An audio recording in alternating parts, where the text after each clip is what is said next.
Direction le prieuré Saint-Jean sur les hauteurs de Saint-Laurent-du-Var, à l'occasion de la sortie du livre du Père Georges sur la guérison des maladies de l'âme, paru aux éditions Trédaniel. Nous y avons retrouvé l'auteur de ce traité pratique inédit sur l'exorcisme, réalisé avec la journaliste Julie Klotz. L'occasion de découvrir en images d'étonnantes pratiques de dégagement dont une dizaine d'officiants de cet ordre hospitalier né avant les croisades ont fait leur spécialité. Avec plus de 900 démons répertoriés, la communauté a fort à faire pour expulser des entités maléfiques sur les personnes et les lieux entre simple dégagement et possession satanique. Et de l'air, voilà les 4 éléments qui constituent le corps virtuel. Donc le but c'est de faire un transfert par l'imposition des mains et la prière. Donc on emploie donc une méthode douce d'enlever ces choses paranormales en vous, de le mettre ici. Paré de ces attributs sacrés qui le protègent des maléfices, le supérieur peut entamer un nouveau combat contre le mal et les attaques paranormales. Voilà. Alors, vous essayez de vous détendre, bien sûr. Plus vous allez vous détendre, plus moi je serai rapide. Rituels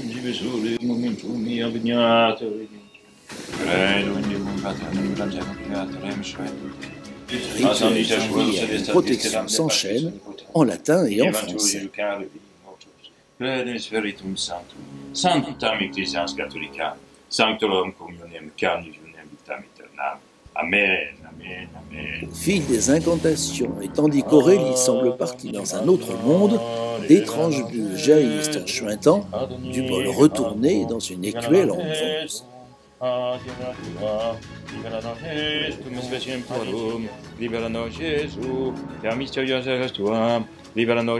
Après avoir longtemps hésité, Aurélie choisit de témoigner un visage découvert sur sa terrible rencontre avec le diable. Pour aider, dit-elle, les souffrants à combattre le démon. Je suis venue à un exorcisme, mais c'était pas vraiment quelque chose de réfléchi. J'ai pas cherché dans le bottin un exorcisme ou j'ai pas demandé à quelqu'un d'en trouver un. C'est une amie qui me l'a conseillé, car elle voyait que j'étais en difficulté et que je vivais des choses.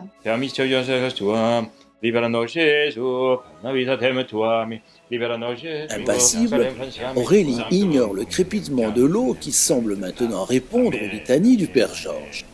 Je pratiquais beaucoup de rituels avec mon sang, donc ça m'arrivait souvent de taillader des parties de mon corps, que ce soit les jambes ou les bras, des parties si possible pas visibles pour que personne ne le voie, parce que j'essaie de rester discrète dans ces pratiques-là. Et du coup, je l'utilisais pour écrire des choses sur des papiers, comme des offrandes en fait, à Satan.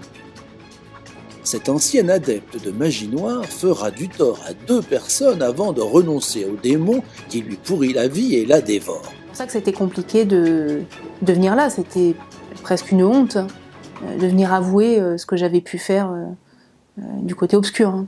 Ça pouvait agir sur la voiture, les pneus qui éclatent, la batterie qui ne marche plus, l'ordinateur, le téléphone. Ça pouvait être également physique. J'ai eu également des sortes de griffures sur le corps, des bleus.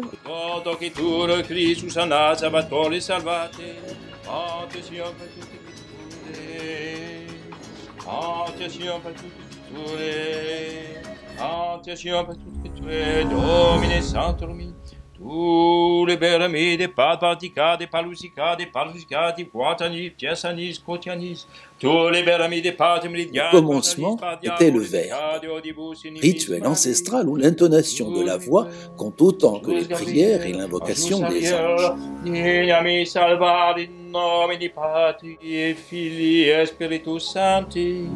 Je vous marque de cette sainte onction afin qu'elle soit un bouclier de protection contre les forces du mal visible et invisible. Par lui, avec lui et en lui. Non, Spiritus Sancti, allez dans la paix du Christ. Amen. Alors, l'exorcisme, c'est un monde très très vaste. On ne peut pas dire que tout est l'exorcisme. Ce que vous avez vu, ce n'est pas un exorcisme. C'est un dégagement, un acte de délivrance. L'exorcisme, c'est pas ça. On peut parler d'actes de délivrance, de l'auto-engoutement, enfin de la négativité, l'auto-engoutement. Nous pouvons aussi parler d'un sortilège qu'on aurait envoyé sur quelqu'un. On peut parler du mauvais œil aussi, hein, ces personnes qui arrivent par un changement d'onde cérébrale, d'envoyer une programmation. Et bien sûr, cette programmation négative, elle n'est pas là pour aider la personne, mais pour pourrir la vie de la personne. Et puis nous avons les malédictions qui sont envoyées sur des groupes de personnes, sur les familles, etc. Ça c'est quelque chose. Alors on peut maudire une famille sur 1, 2 ou 3 ou 4 générations, quoi, sans aucun problème.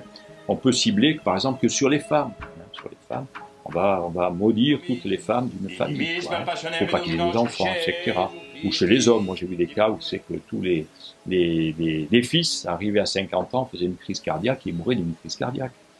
Ça avait commencé avec le grand-père, le père, et bien sûr le fils qui approchait de la cinquantaine était terrorisé, quoi. Donc j'ai fait un acte de délivrance sur la personne, l'autre frère n'a pas voulu, et il est mort d'une crise cardiaque. Et celui que j'ai dégagé aujourd'hui doit avoir une soixantaine, il est toujours vivant et tout se passe bien pour lui. Alors bon, il y a ça, il y a des actes de magie noire aussi. La magie noire, c'est pas autre chose, bien sûr. La magie noire, ça peut impliquer un groupe de personnes qui fait un rituel spécifique en faisant appel à des forces démoniaques, on peut dire ce qui est, suivant ce qu'ils veulent faire. Il y a même des gens qui font appel directement à Lucifer. Ils font un culte carrément, luciférien. Et ils vont utiliser ces forces pour le pouvoir, pour l'argent, ou alors des fois pour détruire quelqu'un qui devient génial. C'est précisément la raison qui conduit un jour Catherine, chef d'entreprise épanouie, à consulter à son tour le père Georges, sentant sa vie sombrer et lui échapper inexorablement après un envoûtement. J'ai travaillé, j'étais une personne très occupée, puisque j'étais chef d'entreprise, et à un moment donné, j'ai senti que ma vie sortait de mon corps. En fait, comme si tous les jours un peu plus, ma vie s'épuisait. Et Monseigneur Georges m'a malheureusement dit clairement que cet envoûtement avait été fait pour que je me suicide. Mais il n'y a pas de fatalité pour qui suit le chemin de la lumière.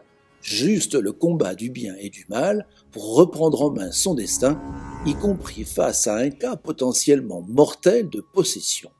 On pourrait dire que c'est un morceau de conscience plus ou moins identifié qui s'introduit à l'intérieur d'un individu, par exemple, hein, ou d'un être vivant en général, et qui va en quelque sorte prendre possession de cet être et avoir une action à travers lui, jusqu'à la dernière extrémité. Quelqu'un de possédé peut aller jusqu'à la mort, bien sûr. À la fin de la séance, je me suis sentie vraiment soulagée, quoi. Mais soulagée d'un poids énorme, comme si on m'avait enlevé, je ne sais pas comment vous dire, des chaînes d'esclaves, comme si on m'avait enlevé le poids de toute la misère du monde. Assailli de questions par des souffrants désarmés devant les affres des armées de Satan, le père Georges a choisi de dresser dans un livre un inventaire inédit de ce qu'il appelle les maladies de l'âme. Des livres sur l'exorcisme, il y en a plein qui ont été faits, plein, dont Gabriel a fait des livres extraordinaires sur l'exorcisme. Mais on ne va pas parler que de l'exorcisme, on va parler des maladies de l'âme, pour que la société prenne conscience qu'ils ont un corps physique et qu'ils ont une âme, c'est-à-dire un corps énergétique, et qu'il y a autant de maladies finalement. Alors on a décidé de faire ce livre ensemble avec le père Georges, à la suite de plusieurs entretiens qu'on a eus, et on a décidé de démystifier en fait un peu cette pratique de l'exorcisme qui peut s'adresser en fait à tous.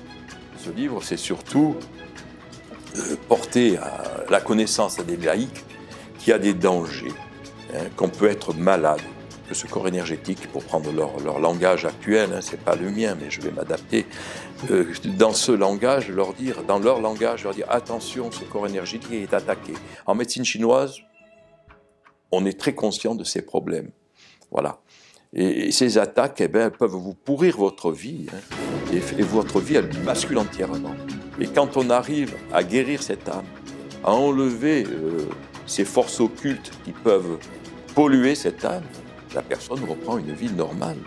Un message d'espoir rendu possible par la vocation hospitalière de l'ordre, de plus en plus sollicité par des laïcs désemparés, ignorant tout du combat du bien et du mal. Chaque semaine, un conseil se réunit pour répartir les missions les plus urgentes, parfois surréalistes. Est-ce que vous avez eu, Père Serge, des cas qui ont été délicats Une personne quand même assez délicate avec Frère Frédéric, quoi, qui est possédé par ce qui pourrait être un ancien samouraï, quoi, japonais. Quoi. C'est une personne qui n'a aucune connaissance sur le Japon ou sur quelque culture que ce soit japonaise, et qui parle en japonais. Il nous parle en japonais, il fait des katas, il se lève, il est prêt à failli recevoir quelques coups, quoi, ça a été assez chaud. Et il semblerait qu'il faudrait plusieurs séances, quoi. Là, on a un cas assez costaud, quoi. Vraiment costaud. Assez costaud. Ah oui. Et vous avez eu d'autres cas? On a eu Belzébuth, c'était Belzébuth, qui était en attente avec sa légion derrière, hein, qui nous a dit que le chaos allait venir. À cet égard, le livre du Père Georges publié chez Trédaniel est une bénédiction pour les souffrants en manque de repères. C'est aussi important d'avertir sur toutes les pratiques de spiritisme, notamment l'écriture automatique. Beaucoup de gens pensent que c'est complètement anodin et c'est pas vrai. Ce sont aussi des portes qui peuvent ouvrir aux attaques paranormales. Il faut aussi s'ancrer dans la foi. Ou au moins dans la confiance en la vie. Voilà, il ne s'agit pas forcément de devenir catholique, mais il s'agit d'être voilà, dans une vraie confiance en la vie, dans une vraie acceptation par rapport aux choses. Donc ça, c'est toute une partie aussi du livre qu'on aborde qui est importante, comment prier aussi, parce que la prière peut aider. Alors qu'il pratique déjà plus de 1000 interventions par an sur les personnes et les maisons, les exorcistes du prieuré Saint-Jean sont débordés et peinent à former la relève. Assurément, une médecine promise à un bel avenir.